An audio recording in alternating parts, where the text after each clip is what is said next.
part 2. If you want to watch part 1, scroll up so you can see part 1 first before listening to part 2.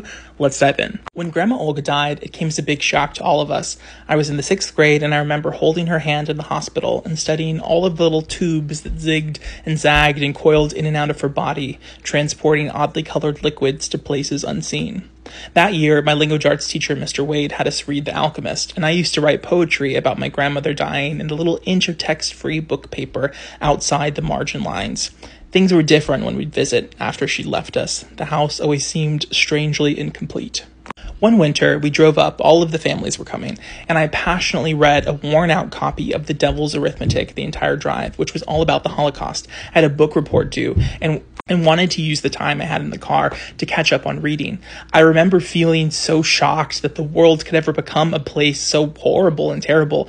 I really missed being that ignorant and naive. It was blissful, that state that I lived in before I learned how things really were and are. I remember that Grandpa looked sad when he greeted us at the door. I noticed the gravy boat no longer had caramel candies in it. In the mornings, we sat on the porch drinking unburnt hydrocarbons, orange juice, and coffee, watching as the lizards scurried around the grass. Grandpa's orange tree was coming in nicely, and he was proud that all the fruit he planted continued to grow and stand tall. He told me stories about growing up in New York, what his parents' lives were like in Puerto Rico, how my bisabuelo and bisabuela met in San Sebastian during a dancing ceremony. I tried to imagine them twirling madly in colorful, bright clothing. All of the men in my family look like movie stars. I didn't get the gene, sadly.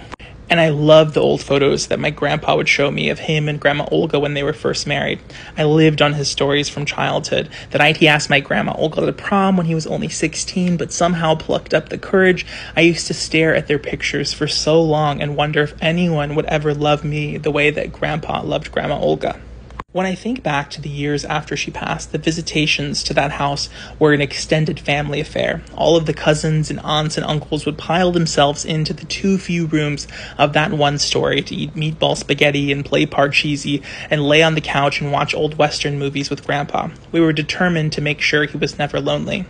Grandpa would even have coffee sometimes, so that was my signal that the stuff was vetted. He and Aunt Nancy poured this milky white substance called creamer into it, which was like pure sugarcane milk, and made the coffee a lighter shade of black and made it taste like the insides of those chocolates that my uncle loved. My sister and I experimented with the stuff, drinking it when we were very young and deciding that it was the grossest thing in the world.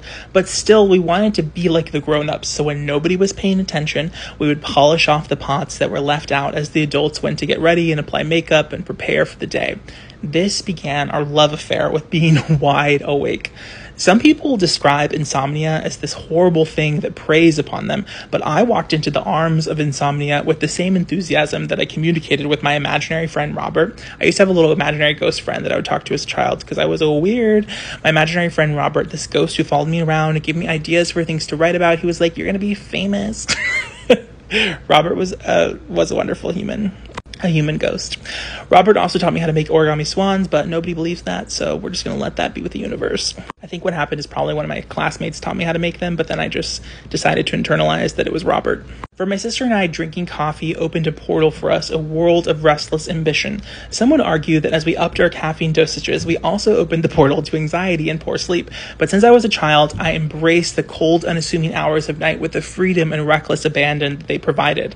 Imagine for a moment the little version of me, staying up until the wee hours of 4 a.m., as early as 3rd grade, building little Lego castles and bionicle communities, and just swimming in the endless realm of my imagination. Sure, this was terrible for my physical health, and I imagined that the alarm clock, back then we used to have physical alarm clocks and not just our phones, that ripped me from my barely completed REM cycles at dawn to prepare for middle school or elementary school. All of that probably wasn't great for my physical health, but you know what? It did marvelous for my creativity and my mental well-being. I spent my younger years in a near constant state of delirium and caffeinated joy.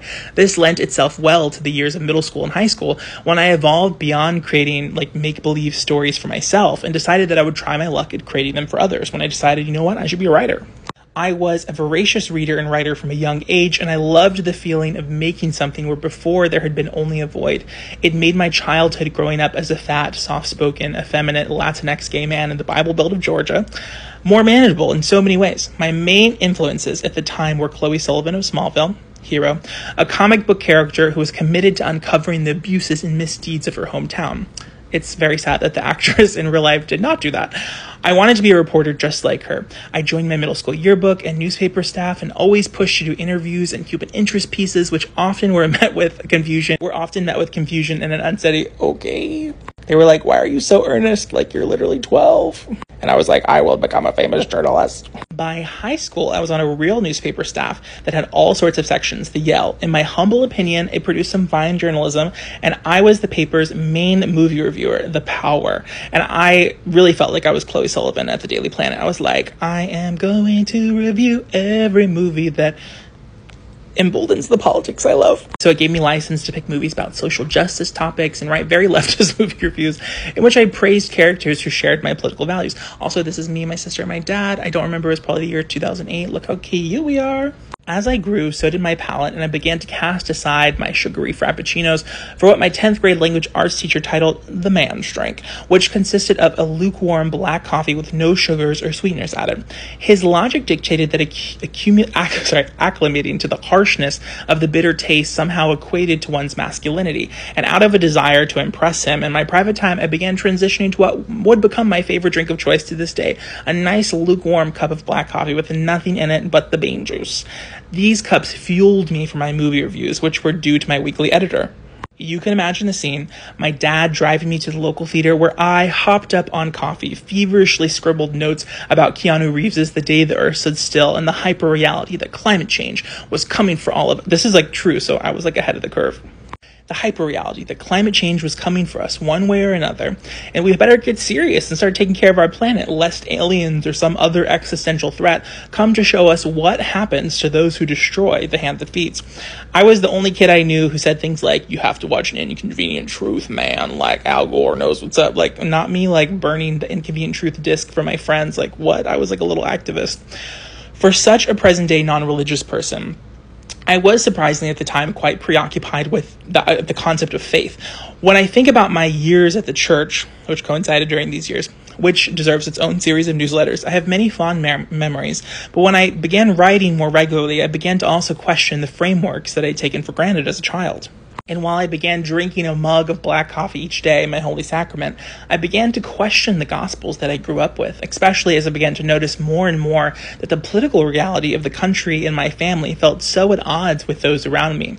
When I took time off of high school to volunteer for Barack Obama in Florida, road tripping with my mom to attend speeches and knock doors, my Georgian peers didn't seem to understand. Thankfully, over time, I found my crowd of like-minded thinkers, and I formed the school's first Young Progressives Club, a club aimed at raising awareness about the injustices being perpetrated by conservatives at nearly every level of government, a club aimed at fostering LGBTQIA++, which I would now use 2S LGBTQIA++ pride and acceptance, acknowledging and fighting against climate change, and a club aimed at holding debates and unearthing human rights abuses.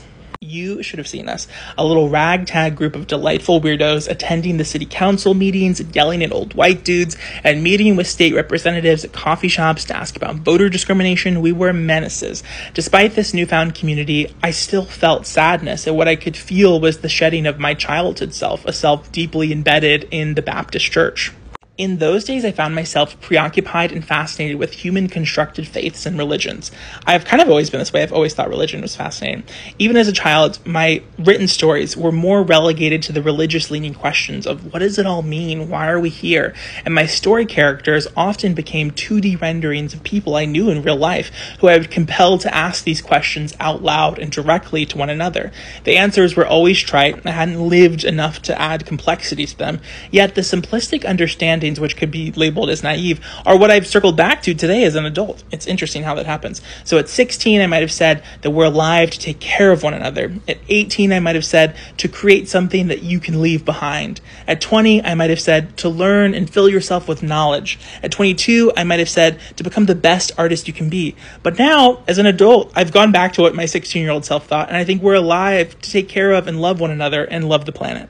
Okay, I'm going to out of my time, so I got to lock my cup all 3.